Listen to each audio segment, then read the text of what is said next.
Sometimes you just want to get away from the hustle and bustle of the big city, or the little city, or the rock with grass. It's all way too routine, way too action-packed, way too muchness, you know?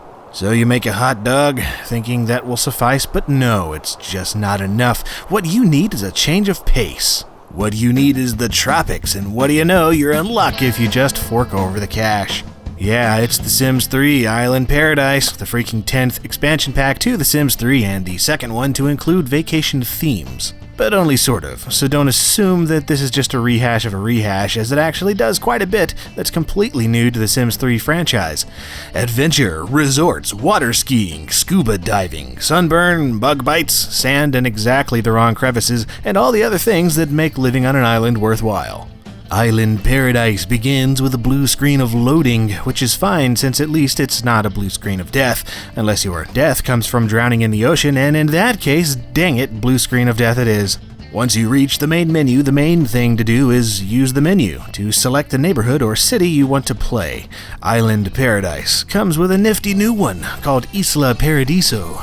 Yes, take yourself down to the Island Paradise City where the grass is green and the girls are passable, at the very least. While it may be reminiscent of existing towns like Barnacle Bay and Lucky Palms, this archipelago paradise is tailored specifically to work with the new objects and activities of Island Paradise. Well, what might those be, you didn't ask, but I'm going to tell you anyway. Well, the main categories as I see them are boats, real estate, resorts, and scuba diving. First up is boating, which is something that's been requested to be in The Sims for as long as I can remember. Finally, instead of being stuck on a lonely island, you can be on a boat, so get your towels ready, it's about to go down. Or actually try to stay afloat instead, using anything from rowboats to paddle boats to jet skis to sailboats to speedboats.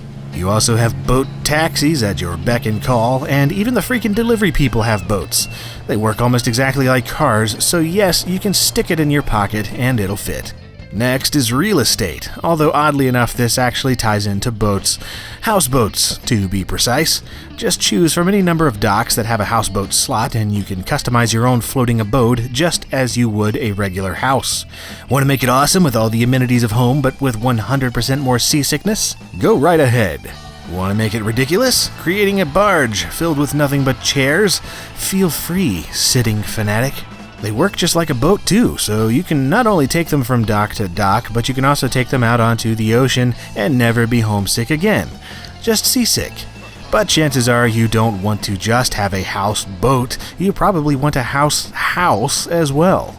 Now you can own more than one home at once through the real estate system, which is handy for those with traveling spirits and secret lovers alike. Houses can also be built over water now using the new stilted foundations. This really allows for some awesome home designs, as well as makes the home feel a bit like a carnival act, which is great since that home always wanted to be a clown as a kid. Next is the resort system, which works similarly to owning a business in The Sims 2 Open for Business expansion. You can either start a new lot and build your own resort from the ground up, which is great when used in tandem with the Blueprint building system, or you can purchase an existing resort and push its star rating to the max using whatever you've got. Hire new employees, customize their outfits, upgrade buildings, add spas and suites, reach for higher review scores, run the front desk, choose the kinds of foods you serve, and walk around like you own the place because you do own the place. So what the balls is anyone really going to do? If they have a problem with you, they can deal with it, etc. Yeah, I like owning a business. It's fun when you have money you can make more money with. Nothing like a good little bit of cutthroat business action to spice up the normal routine. And finally, we have scuba diving, except that's not entirely accurate because we also have snorkeling, but they both tie into the same skill, so shut up. Anywhere you see salt water, you can go snorkeling, which is useful not only for finding random seashells and minerals, but turning yourself into convenient shark food. Eventually, your skill will raise enough for you to be able to attempt diving with scuba gear, although this can only be done where you see these special buoys floating buoy-like.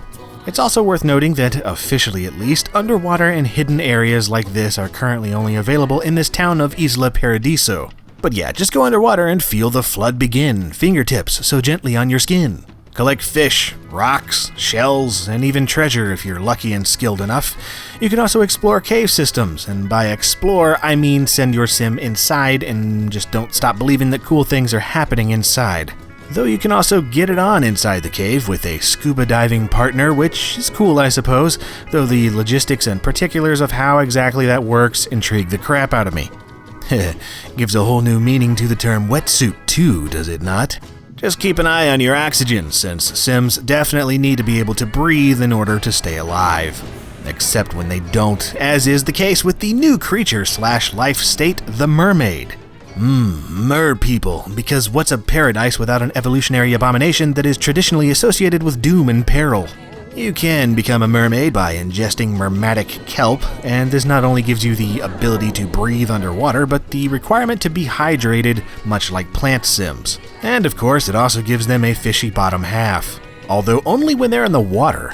When they're on land, they sprout scaly legs, which is awesome, but also unfortunate since I can think of at least one redhead who could have kept a voice if she had this ability. Another thing you have to worry about, that is, unless you're a mermaid, is the massive sea monster known as the Kraken. This thing is always unleashed, and almost always pissed, so keep an eye out for it, and hope it's not hungry. Unless you just want to witness carnage like this, and come on, you know you do at least once. And if you play your cards right, you can actually gain control of the Kraken for your own desires, perfect for those last-minute family get-togethers. While you're out on the open sea, you may well run into these islands that are secluded by smoky clouds. One may assume it's a Chainsmokers convention or Beijing's atmosphere taking a vacation, but nope! These are hidden islands, which are only hidden in the sense that you can't just go there on a whim even though you can clearly see where they are.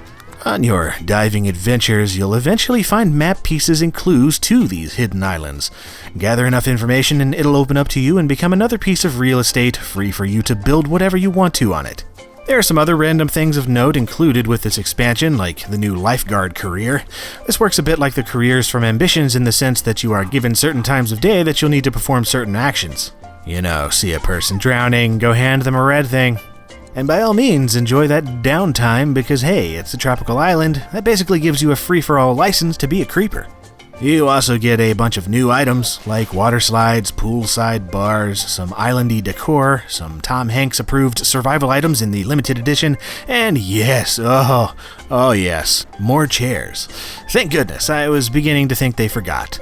And lastly, you get the expected Create-A-Sim items like hair, appropriate for those that say cha and yaman. Apparel for both men and women that fit the island life theme, and new traits and lifetime wishes that give your sim the opportunity to excel at living by and on the sea. So, is the Sims 3 Island Paradise worth buying or not? As one might expect, it retails for $40 US. And I'd say it's 90% worth it. I really do like this expansion because not only is it trying some new things, but I also used to live on an island myself, St. Lucia to be exact, so it's friggin' awesome to be able to have a virtual island life to mess around with. For The Sims, it's different, it's fun, and it's exactly the kind of thing I want from an expansion pack except for one detail. There's really not a whole lot here. I mean, sure, a lot of it can be really time-consuming, like running your resort and exploring every underwater cave, but to use a sort of nautical analogy, it feels like a substantial ocean that's only a few feet deep.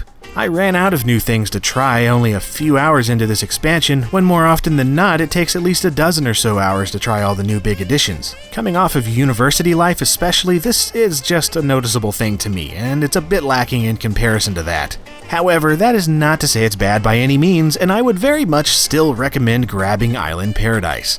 It's the mixture of totally new things to do, the excess chairs, and just enjoying island life that makes it worthwhile to me, so if that combination intrigues you, I'd say go for it.